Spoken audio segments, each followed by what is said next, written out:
အားလုံးပဲမင်္ဂလာပါယေရှုမေမေပါဒီနေ့ဗီဒီယိုမြိုက်ကြလဲကြားပြီဒါပေမဲ့ဒီနေ့ပြပြချင်တဲ့အကြောင်းအရာလေးကကျွန်မ customer တွေထဲမှာပေါ့နော်မိကိုဗီဇာနဲ့လာတဲ့ customer တချို့ဟိုရှိရနေမှာကြောက်ခဏမေးခွန်းလေးတွေတူညီတဲ့မေးခွန်းတွေအမေးခံတော့တခြားသူတွေများလဲတခြားသူတွေလည်းသိကျင်တဲ့သူတွေများရှိမလားဆိုတဲ့ပုံစံလေးနဲ့ရိုက်လိုက်တာပါမိကိုဗီဇာအခုနောက်ပိုင်းပေါ့နော်မိကိုဗီဇာနဲ့လာတဲ့သူတွေအများများလာတယ်ဆိုတော့ဒီဘက်ကိုမိကိုဗီဇာနဲ့ရောက်ပြီးလို့ရှိရင်ဘာတွေဆက်လုပ်ကြမလဲပေါ့နော်စာပဲစာတန်းဟိုဘာလို့အလုပ်လုပ်ခွင့်နေအဲ့ဒါနဲ့ပတ်သက်ပြီးတော့ပေါ့နော်လုပ်ကြမလဲဆိုတာလေးကိုပြောပြပါမယ်နောက်ပြီးမိကိုဗီဇာနဲ့ပတ်သက်ပြီးပြောချင်တဲ့စကားတွေကတကယ်တော့အများကြီးရှိပါတယ်ကြားထဲမှာဗီဒီယိုရိုက်မယ်ဆိုပြီးမရိုက်ဖြစ်တာအကြောင်းလေးပါပါတယ်ဒီနေ့ကတော့ဒီ COE ရပြီးတော့ရောက်လာပြီးနောက်ပိုင်းပေါ့ကိစ္စပေါ့နော်ပြီးလို့ရှိရင်တခြားပြောချင်တဲ့အကြောင်းအရာလေးတွေတော့တခြားဗီဒီယိုတစ်ခုမှထပ်တင်ပေးပါမယ်ရှင်ပထမဆုံးမိကိုဗီဇာနဲ့ COE ရမိကိုဗီဇာဆိုတာအိမ်အောင်ဘက်ပဲဖြစ်ဖြစ်ဂျပန်ဗီဇာပဲဖြစ်ဖြစ်ဟိုပါပေါ့ဒီ high ကိုရှာဗီဇာပဲဖြစ်ဖြစ်ပေါ့နော်အိမ်အောင်ဘက်ဗီဇာပဲဖြစ်ဖြစ်မိသားစုမိကိုဗီဇာပဲဖြစ်ဖြစ် COE ဂျပန်ဘက်ကအိမ်အောင်ဘက်ကခေါ်ပြီးမယ်သားသမီးဆိုတဲ့သားသမီးပေါ့နော်ဂျပန်ဘက်ကမိဘသူ့ရဲ့ခလေးကိုလှမ်းခေါ်မယ်ပေါ့ဂျပန်ပြင်ပမှာရှိတဲ့နိုင်ငံတိုင်းဥပမာမြန်မာတောင်ပြင်ထိုင်းတို့ဘာလို့ပေါ့နော်အခုကမြန်မာလူမျိုးနိုင်ငံအစုံမှာရှိတာဆိုတော့ COE ရှောက်မယ် COE ရှောက်ပြီးတဲ့ခါကျရင် COE ရလာမယ်ပေါ့နော်COE ကြာချိန်ဘယ်လောက်တွေဘာတွေကတော့တခြားဗီဒီယိုမှာပြောမယ်နော် COE ရလာမယ်ရလာပြီးတော့ COE ရပြီဆိုလို့ရှိရင်အဲ့ဒီ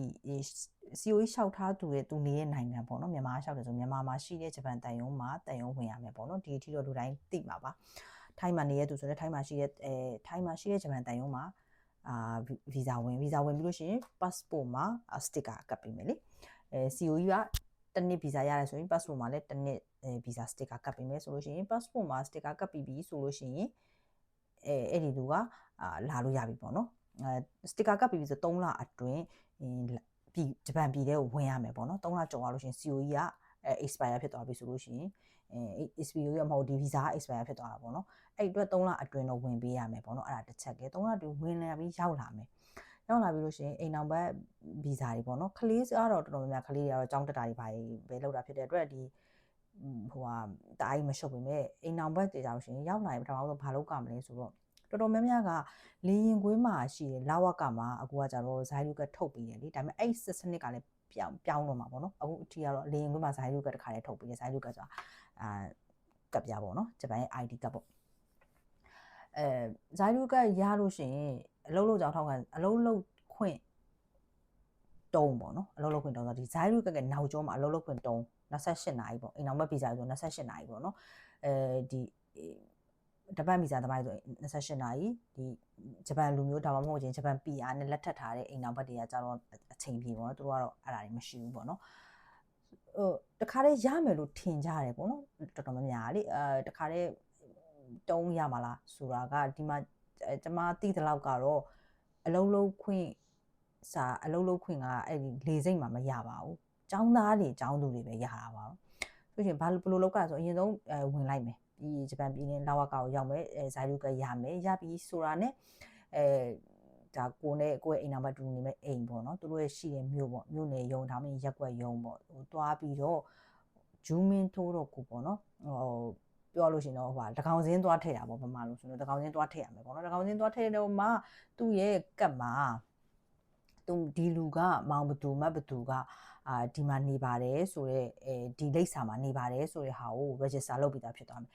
အဲ့ဒီမှာ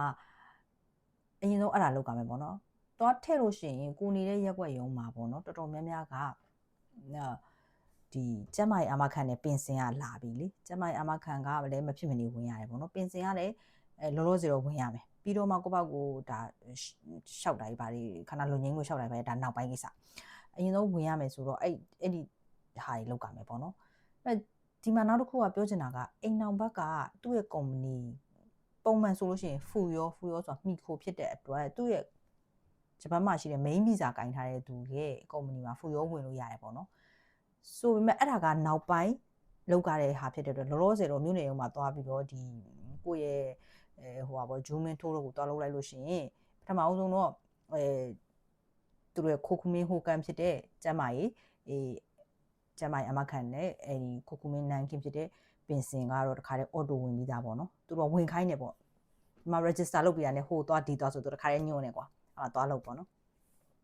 အဲ့ဒါတကူအဲ့ဒါပြီးတော့မှလာဝကမို့သွားပြီးတော့လာဝကညူကန်ဆိုတာကိုနေတဲ့မြို့ရဲ့အနီးဆုံးနေရာကိုသွားလို့ရတယ်ကွာဥပမာတိုဂျိုဆိုရင်ဟိုရှိနာကောဆိုအရင်လှုပ်ရှုပ်တာရှိနာကောညူကန်အထိသွားစရာမလိုဥပမာကိုယ့်ရဲ့အနီးနားပတ်ဝန်းကျင်မှာရှာကြည့်လိုက်ကွာရုံးခွဲညူကန်ရုံးခွဲလေးရှိရတယ်အဲ့ရုံးခွဲလေးတွေကိုသွားပြီးတော့ရှောက်လို့ရှိရင်တခါတည်း28နာရီတုံးရတယ်ပေါ့နော်ဘာဖြစ်လို့လာဝဟိုရှိနာကောမှာသွားခိုင်းတယ်ရှိနာကောကအရန်အလုံးများတော့တနေ့တည်းနဲ့မရဘူးပြန်ချင်းခံရတာတွေရှိရပေါ့နော်အဲ့လိုမျိုးတကယ်အခွဲအသေးလေးမှာသွားလို့ရှိရင်နေချင်းရတယ်နေချင်းရတာများတယ်ပေါ့နော်ချက်ချင်းသူတို့ကခဏဆောင်ဆိုပြီးတော့2နာရီလောက်ဆောင်ပေးတာနေချက်ချင်း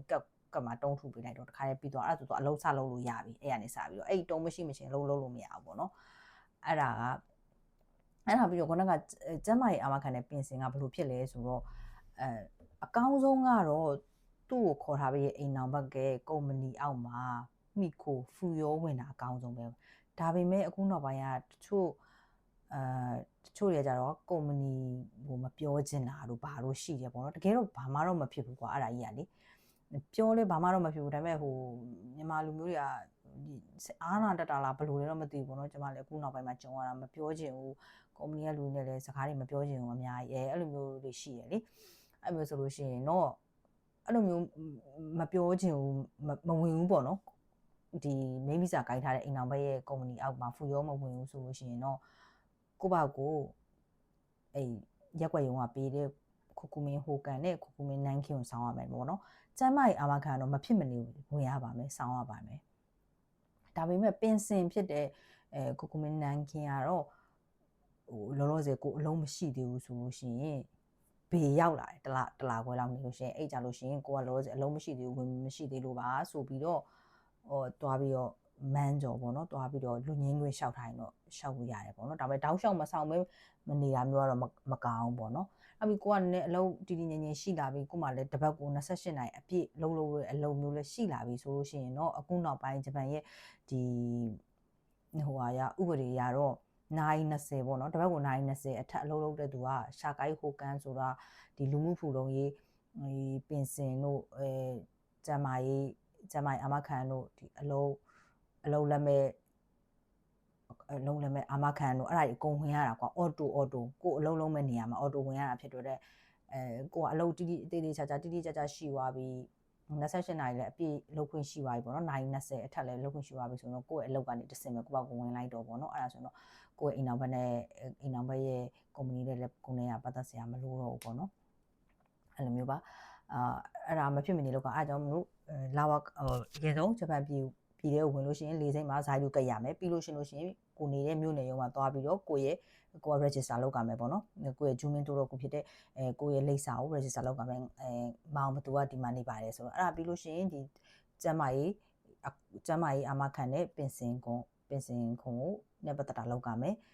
လောက်ကမှာအဲ့တနေ့တည်းပဲလောက်ကပါတယ်သူတို့မဖြစ်မနေကိုလောက်ခိုင်းတယ်အဲ့ဒီကကောင်တာကလေမြို့နယ်ရောကောင်တာလူတွေကဒီဟာပြီးရင်ဟိုသွားဆိုသူတို့တခါလဲလွတ်တာကွာဒီထဲမှာအဲ့ဒါတရက်ကုန်ပဲကွာအဲ့ဒါပြီးလို့ရှိရင်နောက်တရက်ကျရင်လာဝကကိုသွားပြီးလို့ရှိရင်လာဝကမှာအလုံးလုံးကြောင်ထောက်ခံစာကိုအလုံးလုံးခွင့်ဟိုသွားလျှောက်ကြမယ်ပေါ့နော်ကိုသွားတဲ့နေ့မှာလာဝကအလုံးများရင်တော့တနေ့ကုန်မှာတေးချတယ်အဲ့အတွက်မနက်ထဲကနေစားဖို့တောက်ဖို့တခါလေးယူသွားတာကောင်းပါလေနောက်ဆုံးတစ်ခုမှာကျန်တာကတချို့ကအိမ်နောက်ဘက်ဗီဇာနဲ့လာပြီးအလုပ်အချိန်တွေကြောင့်ခွဲနေခြင်းနဲ့ခွဲနေလို့ရလားအမကြီးဆိုပြီးမေးရသူရှိပါတယ်ပုံဝင်လင်းတခါလေးပြောလိုက်မယ်အဲ့လိုမျိုးမနေတာကောင်းပါတယ်ဗီဇာတက်တန်းတိုးတဲ့ခါကျရင် short ရှိပါတယ်နော်